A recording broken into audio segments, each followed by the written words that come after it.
ఒక చంద్రబాబు నాయుడు గారు నమ్మదగ్గ వ్యక్తి కాదు అనేది నేను చెప్తున్నాను. మొదటి నుంచి సొంత తమ్ముడినే మోసం చేశాడు, సొంత తమ్ముడికే టికెట్ ఇవ్వలేదు, సొంత తమ్ముడు ఈరోజు పరిస్థితి చాలా దారుణంగా ఉంది.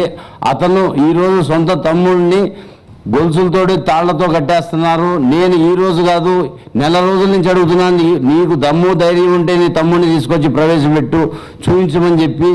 దాని గురించి రెస్పాన్స్ లేదు.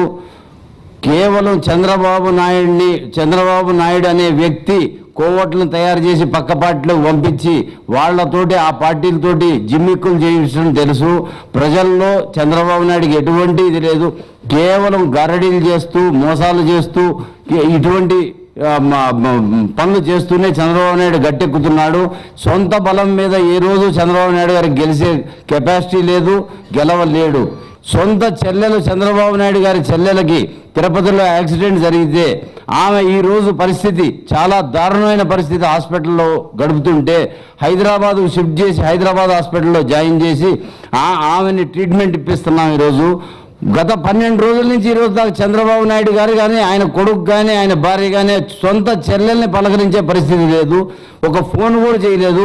ఆమె ఏ పరిస్థితుల్లో ఉందో కూడా చూడలేదు. సొంత చెల్లెల్ని చూడలేని చంద్రబాబు నాయుడు ఏ విధంగా ఆంధ్రప్రదేశ్ ప్రజలకు మేలు చేస్తారనేది ప్రజలే తెలుసుకోవాలా.